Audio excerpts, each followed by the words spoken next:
Bible Church.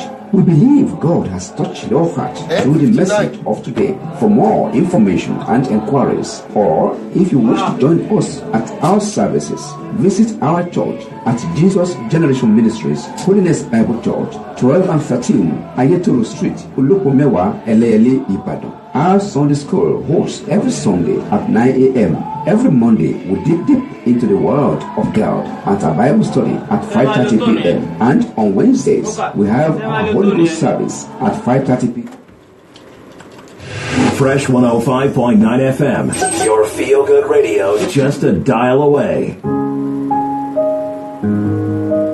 A woman is wired differently. We need to understand the dynamics of womanhood and her relationship, her life, her love, her children, everything that concerns her. We relate differently, we act differently, we see things differently. The mystery of a woman. Depressed, frustrated, or you confused? Who says there's no way out of your present predicament? Why don't you join Dr. Olufunke Adetuberu on shematters? Listen up on Fresh 105.9 FM Ibadan, starting from 3 to 4 p.m. every Sunday as she tackles the issues that rock your world. Don't miss out, because it's going to be awesome and amazing as it's always been. Tell everyone around you that shematters is on air and Fresh 105.9 FM is a dial. Shematters, the matters that matter to you. Woman.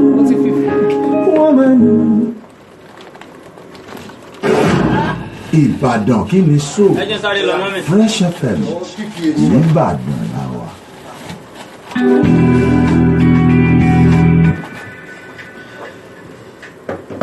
Ìkànnì Fresh 105.9 FM láti ń kàn sí yín. Ẹ ká san gbogbo ẹ̀yin olólùfẹ́ wa tẹ̀ ń bọ̀ wá jákèjádò àgbáyé. A kú sinmi òní lágbára Ọlọ́run, ọ̀pọ̀lọpọ̀ sinmi lẹ́nu kọ̀ọ̀kan wọ́n ṣe láyé àti láàyè ìdẹ̀ra, àmín. Bákan náà a tún fàsìkò yìí kí gbogbo àwa mùsùlùmí òdodo látàrí ìpọ̀pọ̀ṣìnṣìn ọdún tó lọ lọ́wọ́ yìí, àṣeyí sàmọ́dún o. Ní báyìí ẹ tẹ́tí sí ìkéde pàtàkì yìí. Expressway Ọjọ́ Ìbàdàn.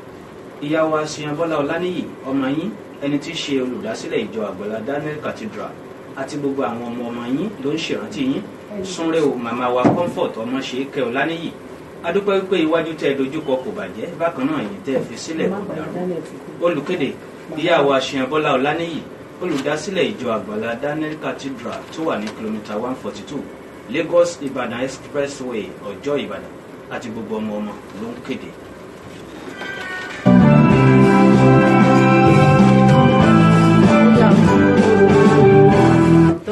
Fresh 105.9 FM, your feel-good radio, just a dial away. We are a chosen generation. All for the soul. Cross my heart, Lord. Where you want to go later. Thank you, Lord. Thank you. We are a chosen generation. We are a chosen generation. Life is a gift, and we need to appreciate the gift of life. My name is Olufunke Adetuberu. On behalf of the CEO of this station, Dr. Ifele, and my producer Tayo Faliti, DJ Koka is here with me in the studio. I want to welcome every one of us to another amazing time on Shematters with Olufunke Adetuberu. I want you to do me a favor. Text someone, call someone. We're going to have a powerful time today. It's going to be very, very insightful. It's going to be full of depth and revelation. I want you to text someone, call someone, send a broadcast, have a meeting. If you have to interpret, please interpret.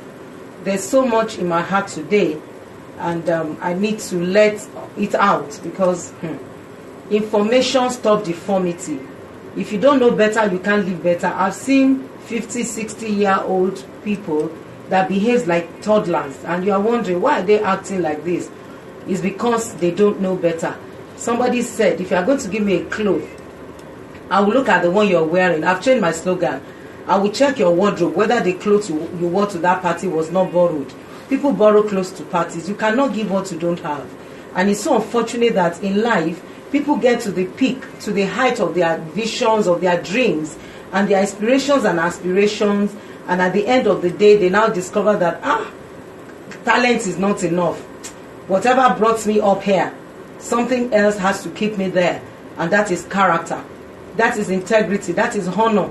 That is dealing with your baggages, dealing with issues that are dealing with you. Because that's the only thing that can keep you up there. I've seen people that they've gotten to the peak of their careers in life, and because they can't handle some things, they can't handle their weaknesses. At the end of the day, they just crash. You know, it's like Humpty Dumpty that cannot be put together again. We have a lot of beautiful packages for you today. It's going to be wonderful.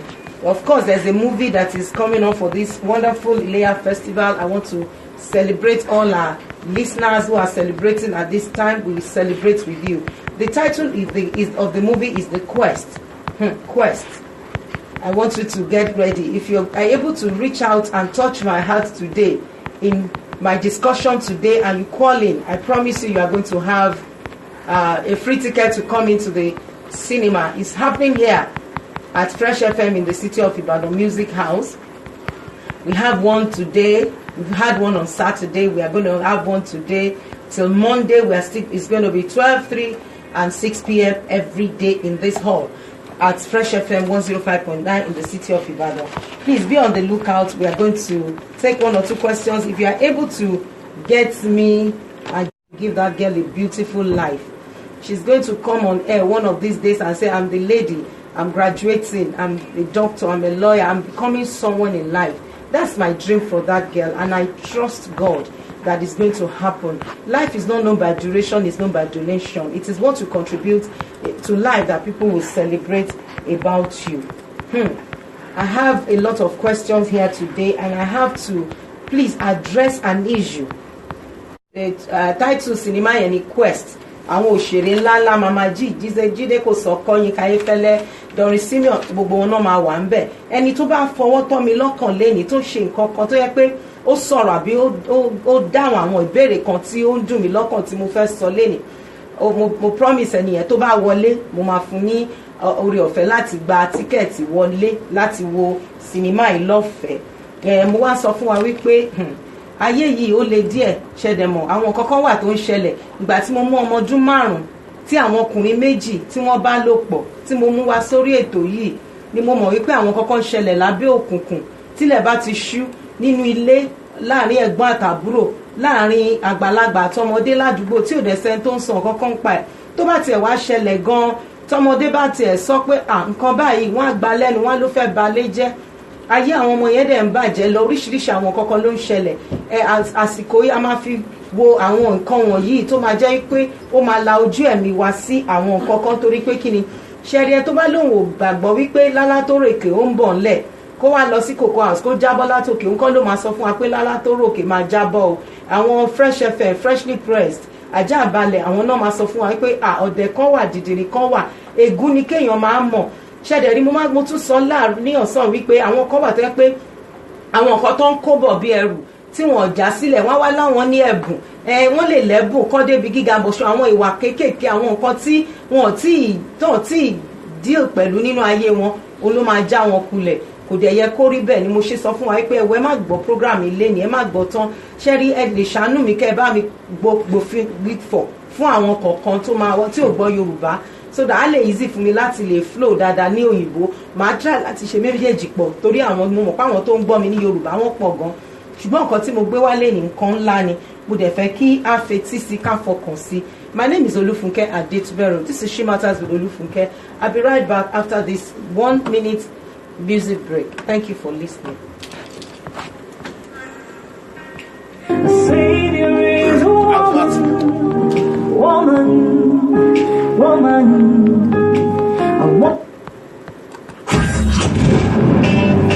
Ladies and gentlemen, Bonimo Films International present the world premiere of a new chapter movie titled The Quest. Production. What is your quest? Kilomita wadi kilanto pepega. Baba wa. Baba dupega wanko. Here patience is zoko. Mama G. Ọmọ ẹni ò ní lè ṣe ìdí bẹ̀bẹ̀rẹ̀ ká lọ fi lẹ̀kẹ̀ sí ìdí ọmọ ẹlòmíì. Ìwé Ola Doher. Are you not one cooking in this house? What did you give him to eat? So you made me your cook. Family brand. So good I will be. Request starring Jide Kosoko, Ireti Oladua, Patience Zokwo, Kayefele. Shake your body. Tori Simon, Femi Bryan, Razak Oyadiro, Sukomi Omobolale, and a host of others. Showing Friday the 1st to Monday the 4th of September 2017 at Viva Cinema, Palms Mall, ShopRite, Ring Road, Ibadan, and at Music House Hall. Fresh FM, Ibadan, The Quest, the Must Watch, Baka the Sala, by the Dino Cinema Joe.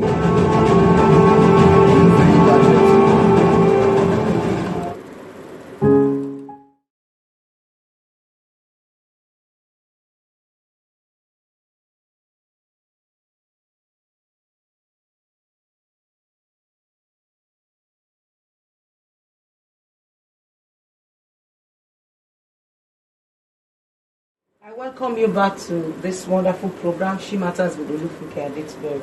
Please, I want to encourage you to get everyone to listen to this program because it's going to be very, very insightful. Now, I discovered that our children, they are being polluted, contaminated, they are being mentally abused, emotionally abused, psychologically abused. And even parents, we abuse our children. Sometimes our children will come to us and say, something is happening to me. Somebody is touching me wrongly. And you shut that child down. Please don't do it again. Most of the people that messes up our children emotionally and sexually, they are people around. They are elderly ones. Some of them, they are even our husbands. This is Shematters with Olufunke. Somebody around us that are even our cousins, our nieces. When you have a female child, hey, I have some stories that I will tell you today that will shake you and rock you. I have a guest. I pray she will meet me before I finish this program today. You know, to listen to her story. And she's going to come live. Because sometimes, you know, until I brought that girl last week, nobody knew that things like this are happening. As a matter of fact, you just think maybe it's a friction, it's just a story that somebody put together, or you are watching a movie. This is not a movie, it's a reality. And since last week, I've been receiving loads and loads of calls of people, children that are grown up now, age 12, 13, 15, that they were molested at age 3, 4, 5, 6 by people that are close. Can I appeal to every parent hearing me today? Recently, a 5-year-old girl, a 3-year-old girl went on holiday with some children. A 5-year-old girl was trying to sleep on her, and she told her mom, because she's very dynamic and she's very, very intelligent, so she was able to come to tell her mom. And I said they must address it. You know what, being a sexual addiction therapist, I discovered that everyone that has had the pain or the trauma of being sexually contaminated or polluted, I'm trying to choose my words, they are children that were molested one time or the other when they were growing up. If you are listening to me today and you are seriously struggling with your sexuality, it's not that you are not a Christian, it's not that you are not religious, but you are struggling. You are into all sorts of sexual activities that if they catch you, you are going to be jittery. It is because something happened to you when you were young. And that's why we need to address this. A lady called me last night, she couldn't sleep. She said, my husband, she's everywhere. We are workers, we are serving God. He's sleeping around, he's not even coming home. Yes. It's not the fault of the man. It's not the fault of you as a woman. But it's the fact that something happened in the family system. Somebody was careless in exposing that child to sexual activity at a tender age. And let me say this, when a child is molested in that way, wrong sexuality impression is imprinted in their minds. It makes them to begin to act very strangely. Some of them, they will be looking for love in wrong places. Some of them will be in an abusive relationship and they will be so comfortable. Some of them, they will find themselves being distracted from education. They are not even going to concentrate in class. Because I've seen parents that are worried, how did we miss it? What happened to our son? What happened to our daughter? Let me share this story with you. I have a lady, thank God she's not here in Ibadan. She just called me one day and said she noticed that when my son, a 5-year-old boy, is watching a movie that they are kissing, he begins to feel hard. I'm trying to be very, very modest because of the time I'm on air now, being careful. You know, and she said, "Ma, I don't understand. I'm worried." Now, I said, okay, watch that your son very well. Parents, I want to appeal to you. Watch your children. They are not your property. Don't destroy them. If you destroy their sexuality, they will not be good husbands and wives. They will not be good fathers. If you allow them to be exposed like this, you are messing up their future. I told her, I said, watch this your son. She now told me, she said, she has, that boy is 5 years. She has another 1.5-year-old child, girl. She told me, this is a life story. I listen to things and I'm afraid of the next coming generation. That's why I'm talking out of so much pain. This woman told me that she noticed that one day she came back from work. Life story, I have the picture on my phone that she sent to me. I'm not mixing up stories. She said that her daughter, when she came back from school, from work one day, she said normally she comes late. Especially some of us parents that goes from morning till night. And when you come home, you don't check the bodies. You don't check the bodies of your children. You don't check them out. Press their body, whether they have beaten them, whether they have abused them, whether something had happened to them. You don't check. You just leave them and you are happy. And you know, when things like this happen to children, they don't say it because the perpetrator of that evil will tell them. And by the time the day breaks, the pampers that the baby is wearing will no more be there. She says she has noticed that severally. There is a bomb. We are sitting on a bomb in our various homes and we are not aware of this. That was what she told me. She said most of the time I will not find pampers again in the body of my daughter. Until this, we now discover that it was the house help that was making this adult, this 5-year-old and 1.5-year-old to do things together. So the boy is used to it. A 5-year-old boy. I'm bringing a case to us today so that you will not know that, at least you don't know the person, but you will hear another story today. Why am I saying this? Most people that does this and sexually abuse our children, they are in the neighborhood. They are uncles, they are aunties, they are big people around. The moment you notice that your child is being molested or your child looks strange, women, we are given 38 solid powers. One of them is the power of. I said there'll be no face, no name, no identity. But I want you to hear a story, so that we know that if we don't handle this thing, we are destroying the next generation. All the prostitutes, the people you see on the street, that's your child that got pregnant before leaving secondary school. These are the roots. When a door is opened, the door is opened. Recently, I had to make somebody to face someone to apprehend him of molesting an 8-year-old child. And that child told the daddy. The daddy did not do anything. Then later, he now said he did something. He didn't allow the person to come to the house again. It was even in a house of a pastor. They are listening to me now. Now, because of that door that was opened and the father did not confront and apprehend that child, you know what? Another person came and tried the same thing with the child. And most of these perpetrators of evil, those pedophiles, those people that molest our children sexually, they don't stop. They continue. They continue with the act. It's so painful. Mothers, don't be a murderer, be a mother. Be sensitive to your children. Let your children be able to tell you anything. Whatever it is, make them comfortable. There's a place for correction, there's a place for love. There's a place for building trust. Can I say this to us? When you don't earn trust, you don't demand trust, you earn it. If your child comes to tell you something before and you shout at them, shut up, you want to scatter home, màá sáré sọ ní Yorùbá láìpẹ́ yìí o.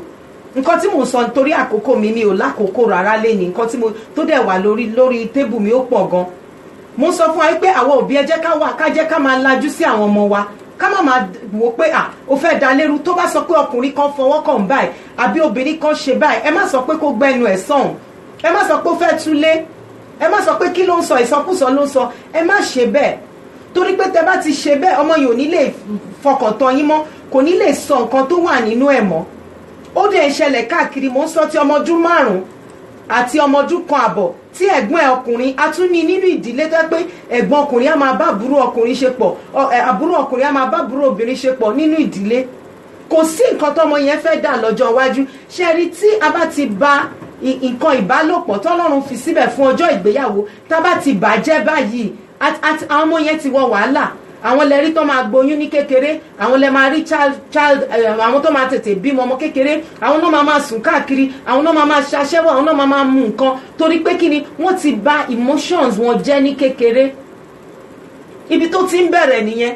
Inú mi dùn pé àwọn tí táwọn ọmọ wọn ò tí dàgbà tẹ́ bá ń gbọ́ mi, ẹ tún lè wò wá lórí Facebook, a wà lórí Facebook, ẹ lọ gbọ́ dáadáa o. Àwọn ọmọ yín ṣẹ́ni tó bá ti di pé lójijì àwọn àṣírí ńlá là mo sọ fún yín o, lójijì ọmọ yóò fẹ́ kàwé mọ́, lójijì ó ń sá ó kárí wọnú, lójijì ó máa ń bínú, á máa kọra, á máa lu nǹkan mọ́ nǹkan kan ti ṣẹlẹ̀ sí o. We are emotional being, we are psychological being. We must not gbọ́dọ̀ fún àwọn ọmọ wa láyè láti lè má bá wa sọ nǹkan tó bá wà lọ́kàn wọn. Àdẹ̀kí gbọ́dọ̀ sọ pé òde jẹ́rìí mi a kì í sọ pé jẹ́rìí mi, a máa ń jẹ́ kí ọmọ jẹ́rìí wa ni. We don't demand trust, we earn it. We earn it by our attitude. We earn it by the way we react to matters. Mo máa sọ fáwọn obìnrin ìgbà míì tí tọmọ yín bá dé tó wá sọ pé lágbájá ṣe báyìí, má sọ pé hey mo gbé o. No, if you do that, ọmọ yìí ò ní fẹ́ kó yín láyà sókè, kò ní sọ̀rọ̀ mọ́. Ẹ ti destroy trust nìyẹn. Inú mi dùn fáwọn táwọn ọmọ wọn ò tí dàgbà tó ń gbọ́ mi, ṣùgbọ́n èyí tẹ́yìn àwọn ọmọ yín ti dàgbà tẹ́ tún gbọ́ mi sìn. Nǹkan ń ṣẹlẹ̀ o, nǹkan ńlá ń ṣẹlẹ̀ lábẹ́ ọ̀run. Ṣé rí ọmọ ọdún 5 tí mo sọ yìí, ìgbà tí a kúrò ní yàrá ẹ̀ yàtọ̀ sí yàrá àbúrò ẹ̀, a lọ bá ọmọ ọdún 1 àbọ̀. Tó bá máa fi ba tílẹ̀ bá máa fi mọ́, màmá ò ní rí ìtẹ́ẹ̀dì tán ti fi pampers tán fi sí nídìí, wọn ò ní rí mọ́. Ìgbà yẹn la tó wá ṣẹ̀ṣẹ̀ mọ̀ wípé ọmọ ọ̀dọ̀ tán fi àwọn ọmọ yẹn tì ni wọ́n bẹ̀rẹ̀ sí ní ṣe oríṣiríṣi pẹ̀lú wọn. Listen to me, any child that their sexual purity is not well handled, it is problem for that child for life. It's going to affect his choices or her choices of chastity. It's going to affect the choices of purity. A man can marry as a virgin, a woman can marry as a virgin. It's possible. But when we expose them, one notice pé àwọn òbí mi, hey, a máa ṣe papọ̀ lójú àwọn ọmọ wa. Tẹ́ bá ń gbé yàrá kan, ẹ máa ẹbẹ́ ṣe máa ṣe. Tẹ́ fi ní jẹ́ káwọn ọmọ yín ka yín mọ́ o. Kò dá káwọn ọmọ wa máa ká wa mọ́ táwa àti ọkọ àti ìyàwó bá jọ ní àjọṣepọ̀. Ẹ ti fi kíní yẹn ó ti lẹ̀ mọ́ wọn lórí bí magnet ni, ó ti di glue, super glue, ó ti lẹ̀ mọ́ wọn lápọlọ. Ẹ ti open sexuality wọn wrongly. Àwọn ọmọ mi wà tó yẹ pé mo ti ràn lọ́wọ́ lẹ́ni tó máa sọ pé ọ̀dọ̀ dádì àwọn làwọn ti rí blue film àti mọ́mì wọn ṣe mọ̀. Adẹ̀wà máa wò àwa òbí àmọ́ pé ọmọ yóò lọ school, mo rán lọ sí school, kò kàwé kò ṣe dáadáa, á ti dá nǹkan kan rú nínú ayé wọn. My name is Olufunke Adetuberu. Mo ní arábìnrin kan wà nínú studio pẹ̀lú mi, mo máa pè wọlé láìpẹ́ láti wá sọ ìtàn ayé ẹ̀ fún wa ká lè mọ̀ wípé wàhálà wà nínú ìran yìí. Ṣùgbọ́n mo mọ̀ wípé Bíbélì sọ pé àwọn èèyàn ń ṣègbé nítorí pé wọn ò nímọ̀ ni. Ìmọ̀ ó ṣe pàtàkì ni mo ṣe ń tẹnu báyìí. Ẹ wò èsì wà nínú studio mo tẹ̀ ń làágùn torí pé kí ni the mother in me, ìyá nínú mi ni ò lè dákẹ́ torí wàhálà ti wà báyìí o. Nígbà tí àwọn ọkùnrin méjì bá wo ọmọ ọdún 5 sùsùn táwọn méjèèjì dẹ̀ tó tán lórí ọmọ ọdún 5, ẹ wá wọlé very intelligent girl ni mo tún gbé wálé nìyí o. My name is Olufunke Adetuberu. This is Shematters with Olufunke. I'll be right back and bring my guest after this music break. Thank you for listening.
You know, anything that has to do with a woman hurts my heart.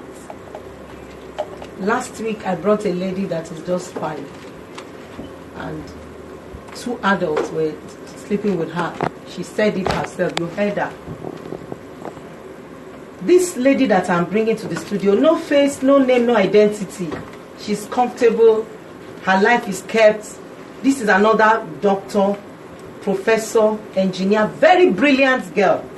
She sent me a text, and I quickly pulled her over to come and meet me today. She wrote her name. I'm not going to mention her name. I'm 15 years old, and I have passed out of secondary school. If a 15-year-old girl, I don't want to cry today, I will not cry, I will try. If a 15-year-old girl finishes secondary school and spoke a very intelligent English, then you know that she's intelligent. And whatever the price I have to pay to give this girl life, she's crying already. And I don't want her to make me to cry. But let me continue. I have passed out from secondary school. I need to tell you my personal life. May God bless you and your family, ma. I lost my mom when I'm a day old. And I lost my dad when I'm 3 years old. So I have to stay with my dad's sister. When I was 8 years old, my auntie husband raped me. And he told that if I tell anybody about what happened between us, he will kill me. Because she has nobody, but she has God. You know, let me say this before I continue. Some of you that are abusers and molesters, especially whether it is mental, emotional, psychological, physical abuse on a child, you don't know the destiny that those children has. Recently, we discovered that 2 adults were barren. They didn't have children. They are grown up now. One is 50-something, another one is about 48 or something. Because when a child was growing up, they were beating that child. I don't want to give you the details. And the child has power. He has glory. He now said to God, he said, God, these people will not have children. Today they are barren. They are adults. One man that I took and have to apprehend about molesting an 8-year-old child, not the one of 5 years old, told me that the man said,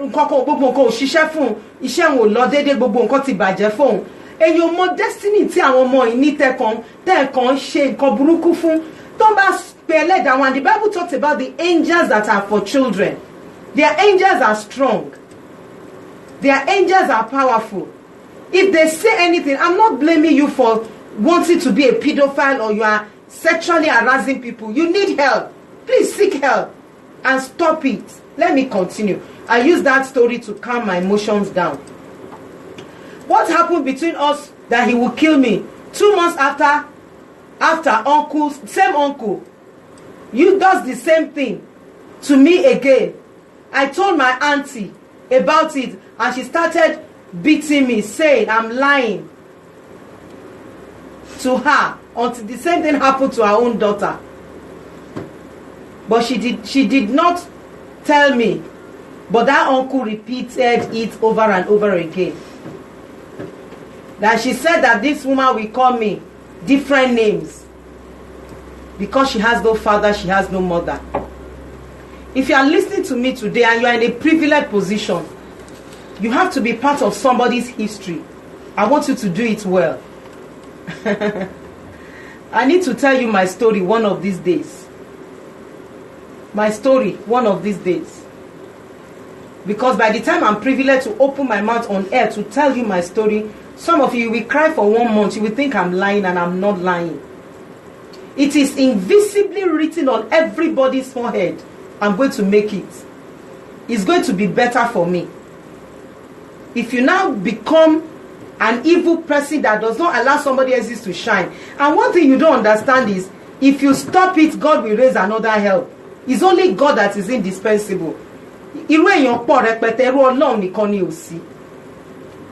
My guest, how are you? Good afternoon. Be bold, be confident. You may not have a father, you may not have a mother, but I've adopted you as my own daughter.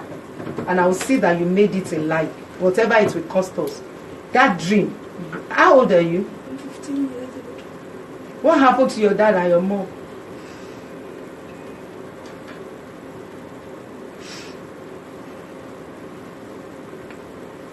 For her to be crying like this, she must have cried her eyes to death in her private life. Very intelligent girl. Go ahead. What happened to your mom?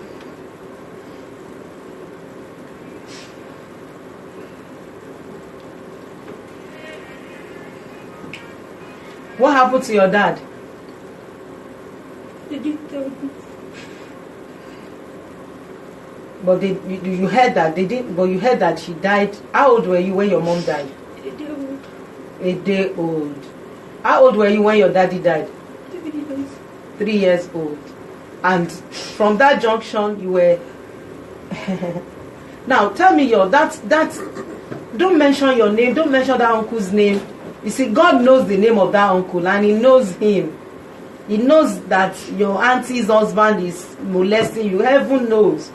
Yorùbá sọ wípé àṣegbé ló sí àṣegbé ló wà àṣepamọ́ òsì. I mean àṣegbé òsì. You are not. He is not lost. Tell me that experience and what exactly. Tó bá fẹ́ sọ Yorùbá will interpret. Tell me what happened to you.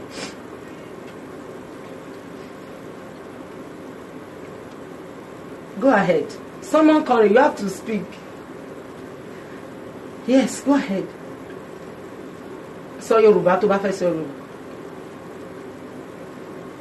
She's shaking. Talk to me. Talk. Because we are running. Time is not on our side. And I still have to take some calls. Yes. Don't you just leave her. She will talk. Go ahead. Some nǹkan tó ṣẹlẹ̀. Kí ló ṣẹlẹ̀? Báwo ló ṣe ṣẹlẹ̀? No, kò sẹ́ni tó rójú ẹ̀ kò dẹ̀ sẹ́ni tó mọ̀ èmi nìkan ni mò ń wẹ̀. Gbogbo ayé ò wẹ̀ ohun ẹnìkan náà fẹ́ gbọ́ sòsò. Imagine a 5-year-old girl summoned courage to speak, not to talk of a 15-year-old girl. Some of you don't know the trauma, the pain, the affliction you are inflicting in the soul and the spirit of a child that is being molested sexually. You are 15 years old. Speak. I don't nod. Just speak. You are 15 years old. What happened? The first experience. How did it happen? So Yoruba, don't worry.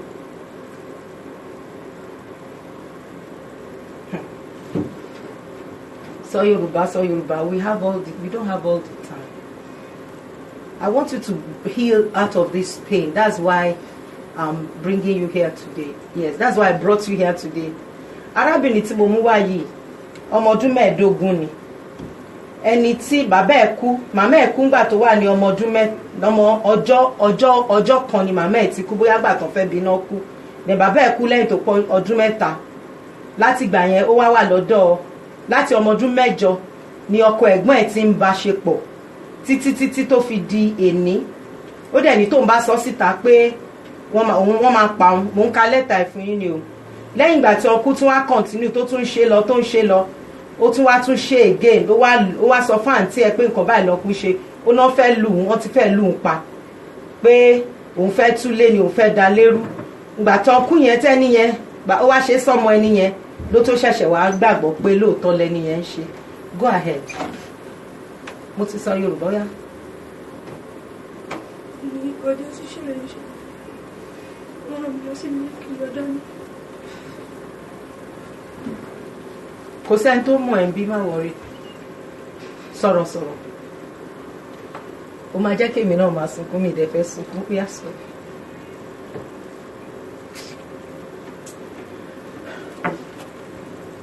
I don't know why people will just sit down. A girl that has finished secondary school at the age of 15, she wants to read. She wants to succeed. That was why she called me. She said, what do? I want to move on with life. Wọ́n ní kó lọ dáná continue.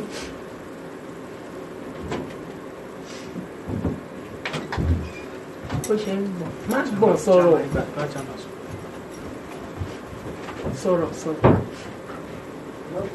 Gbàtàn ní kó lọ dáná kí ni ọkùn yẹn ṣe má dárúkọ ẹ̀ mi fẹ́ kó dárúkọ ẹ̀. Èmi ò ní kankan ṣe pẹ̀lú àwọn tó ń ṣe evil. Destiny ẹ̀ ló wà lára lèmi wà pa.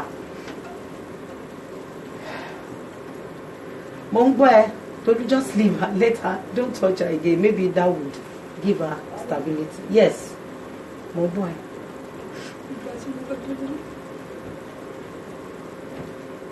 Báwo lẹni ẹ ṣe jẹ́ sí yín? Ọkọ ẹ̀gbọ́n ẹ̀ tó ń gbọ́dọ̀ wọn. so ọ̀dọ̀ wọn ló dàgbà sí ọwọ́ ọkùn yẹn ló dàgbà sí. Ọmọ ọdún mélòó náà ti bẹ̀rẹ̀ sí ní lájọṣepọ̀? Ọmọ ọdún 8.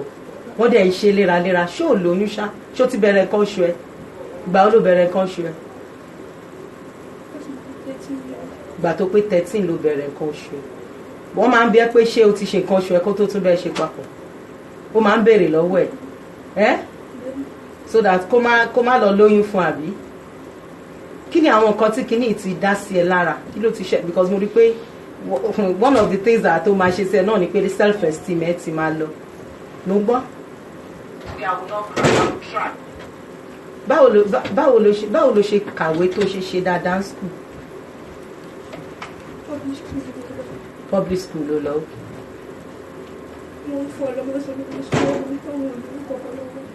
$1,400 ló máa san lówó school, wọn á lówó àwọn olówó kọ̀ọ̀kan lọ́wọ́. Okay.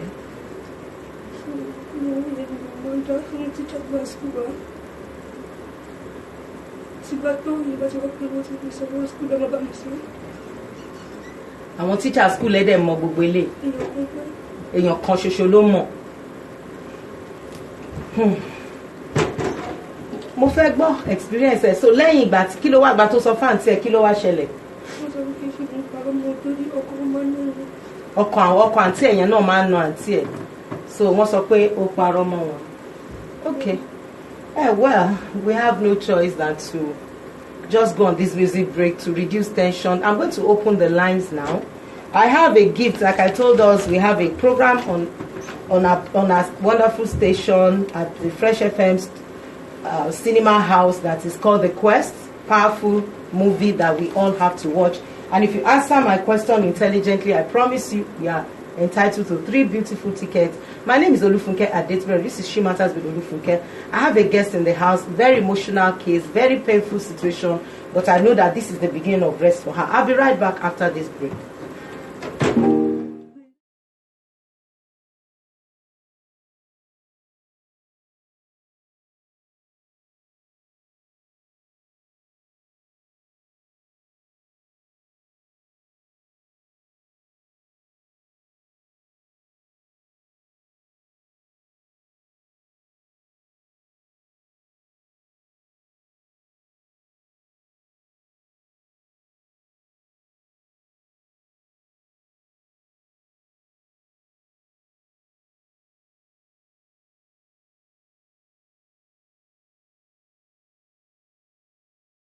Thank you so much for listening to me. I have used that to reduce my emotions. If you are a mother and you are hearing me, the mother in you will cry.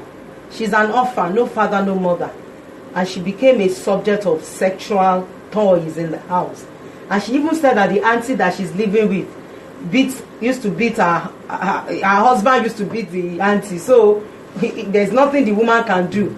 If you are listening to me this afternoon and you are in an abusive relationship, whether it is mental, emotional, physical, or psychological, can you just make sure that you contact us? It's not fair for you to be in an abusive relationship. When you've been eating a young Jenny or come so pe ká má forítì nǹkan tí mo sọ kọ́ yẹn. Because mo gbọ́ ìwàásù kan pé forítì ẹ farada mi ní ká má forítì. Ṣùgbọ́n tó bá ti wà abusive, ayé àwọn ọmọ yín tẹ́ torí ẹ̀ jókòó náà, ó ń bàjẹ́ lọ ni. This is my job. There is nowhere in the world nothing kẹ́kọ̀ọ́ nípa emotional, mental abuse, sexual struggle that have not sat under their tutelage. And I understand that if you don't deal with this thing, torí ọmọ téèyàn ṣe jókòó náà gan sílé ọkùnrin yẹn, torí nǹkan téèyàn ṣe farada gan, Ọlọ́run má jẹ́ ká pòfo lọ́nà méjì. Because when your child opens his eyes and see your dad or your mom vice versa abusing each other, it doesn't make the child emotionally healthy and stable. So it's going to be the same thing. So why can't we just do something and cut this flow and stop this flow and do something so that we can have life? My name is Olufunke Adetuberu. If you want to call us now, I know a lot of people have Fresh FM's number already. 08032321059, 08077771059. If you are calling us from, I have all the callers already. So let's pick some calls. Hello? Hello? Yeah, good afternoon. Who is on the line and where are you calling from? Okay.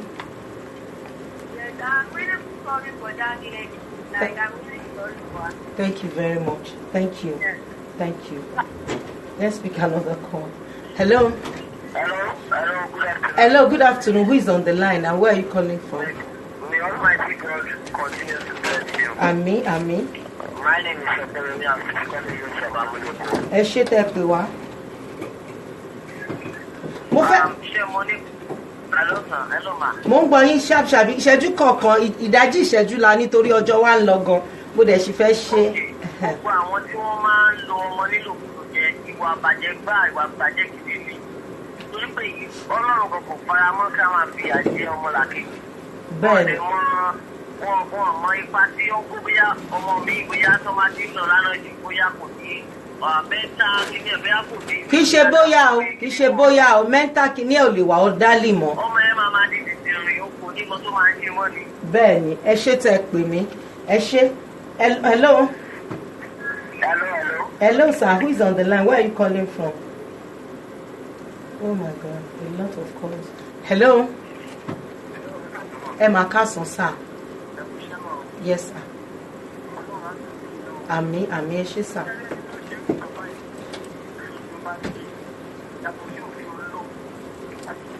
Ó yé mi, sir.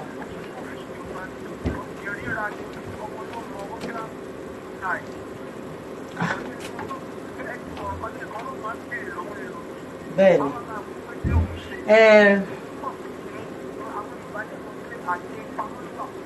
Àṣegbé bẹ́ẹ̀ ni ọ̀rọ̀ yẹn mò ń wá látàárọ̀ bẹ́ẹ̀ ni.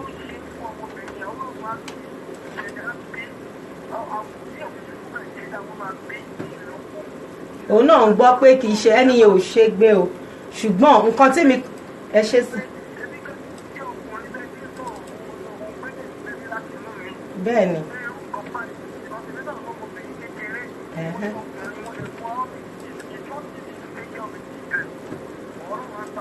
Ẹ ṣé mo dúpẹ́ o, thank you.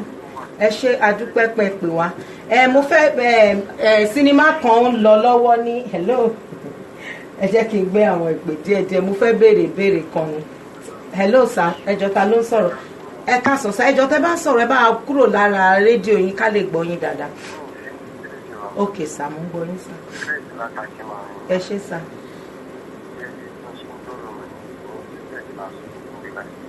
Bẹ́ẹ̀ni.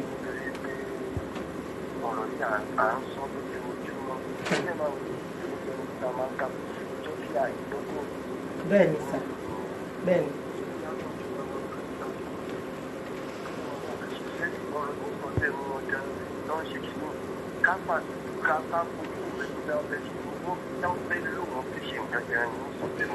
Ó lè máa jẹ addiction. Ọmọ kékeré ọmọ ọdún mẹ́jọ ọmọ ọdún márùn ọmọ ọdún méjì. It's an addiction actually. It's a mental problem. When you are struggling with your sexuality, it's a mental problem. Okay, sir. Ẹ ṣé sir. Ẹ ṣé gan sir.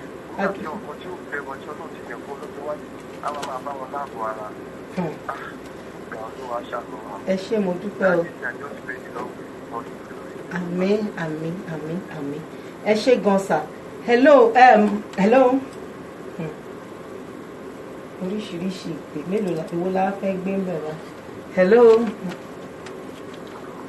Hello ma, obìnrin ló pè. Good afternoon ma.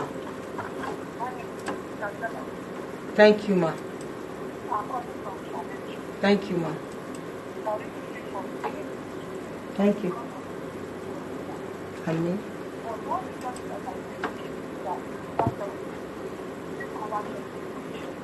Of course. She has to move on with her life. Yes, sir. Yes, ma'am.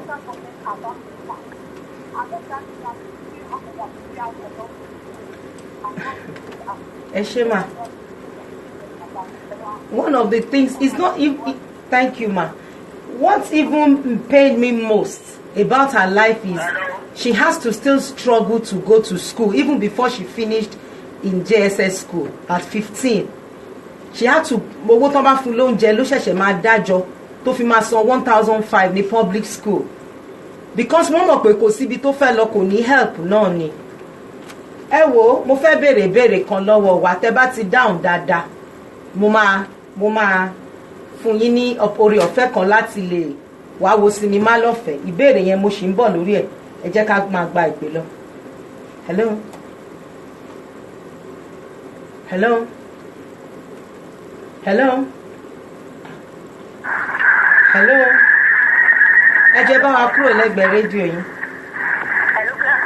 Good afternoon ma. Ẹ jọ̀ọ́ ẹ pa rédíò yín o, kẹ́dùn máa lọ fún yín lọ. Bọ̀ ó ṣe ń pariwo náà. Yes ma. Ó dẹ̀ cut. Ẹ wò tẹ́ bá ti fẹ́ pè wá lẹ́yìn program ẹ pè mí sí 080-232-42389. Hello sir. Good evening sir. Good evening. Yes sir. Yes, sir. I want to answer your question. Okay.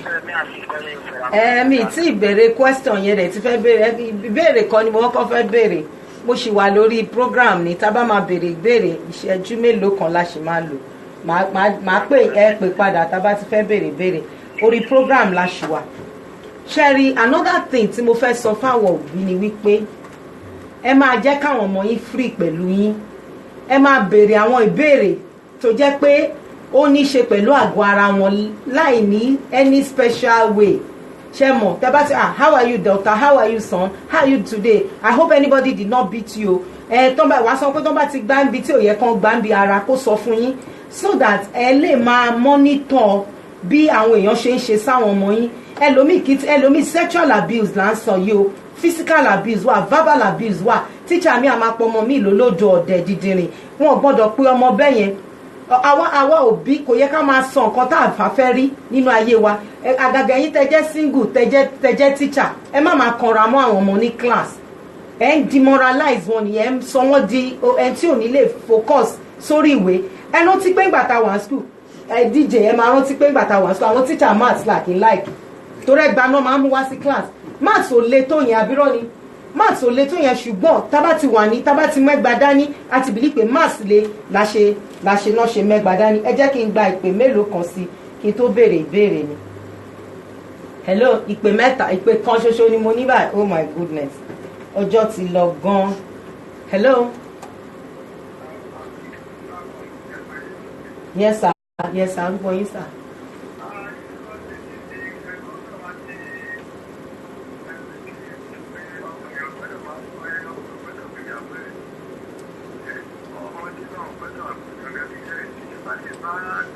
Ọ̀yọ́ state náà sọ mo Ọlọ́run fún wa lórí ọ̀fẹ́ láti ṣiṣẹ́ lórí yẹn. Ó dà pé àsìkò ti tó báyìí láti ṣe gan sa. Well, ìbéèrè tí mo fẹ́ béèrè lọ́wọ́ wa ni pé the title of the movie that is happening at Fresh FM 105.9 Cinema Hall is The Quest. Ta ló lè sọ fún mi kí ni ìtumọ̀ quest níṣẹ́jú kan? What's the meaning of quest níṣẹ́jú kan? Hello? Hello ma? Hello? Yes. Yes ma. Mo ń gbọ́.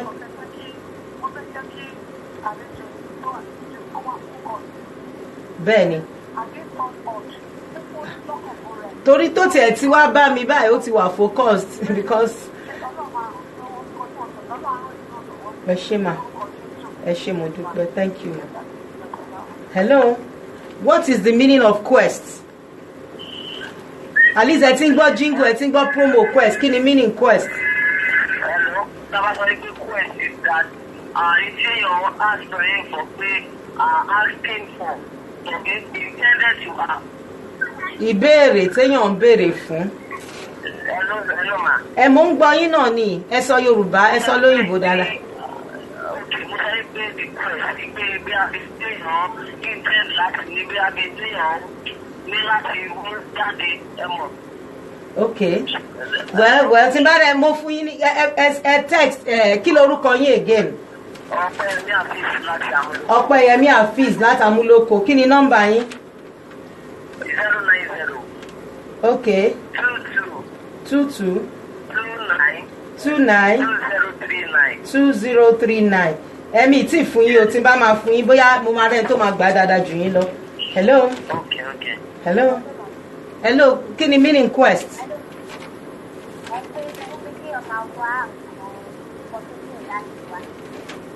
Nǹkan tó ṣòro láti wá. Okay. Ẹ máa kí lorúkọ yín, kí ni nọ́mbà yín? Ọpẹ́yẹmí, kí ni nọ́mbà yín? Nọ́mbà yín ọjọ́ ń lọ, ìṣẹ́jú kan la ní o.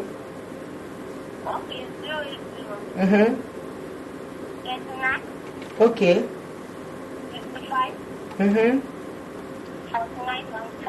4975. Okay, tẹ́ bá ti gbà máa jẹ́ kẹ́ gbọ́. Wẹ́ a fẹ́ lọ sí music break báyìí, a máa padà ní ìṣẹ́jú ìdájí. Màá wá round off, màá tún wá gba ìbéèrè kan sí lórí quest.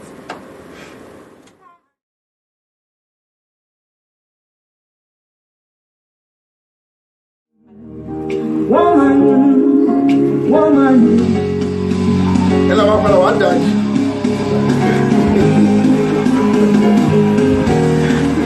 Yeah, I thought you said half a second. That we have a minute.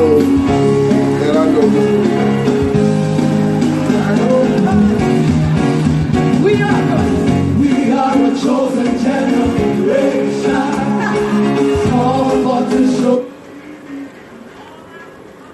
I want to use this opportunity to tell this young lady that has just come that she cannot die in a place of pain and shame. She has a destiny to fulfill. She's going somewhere she has a destiny to fulfill.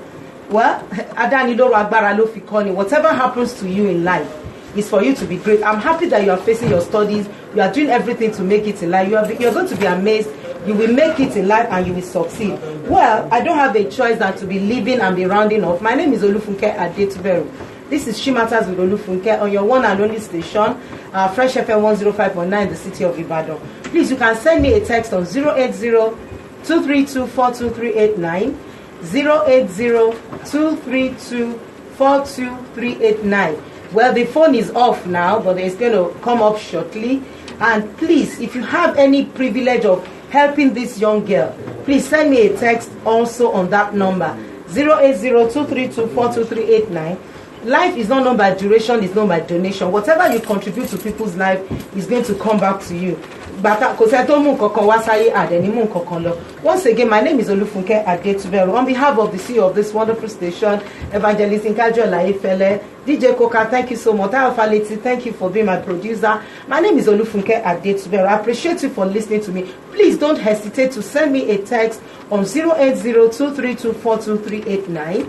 I'll say that again, 080-232-42389, or send me an email on cryonmenow@yahoo.com. cryonmenow@yahoo.com. Thank you, my guests, for coming. Say thank you to all our listeners. Say thank you. Thank you. God bless you. I'll see you next week by the grace of God. Thank you.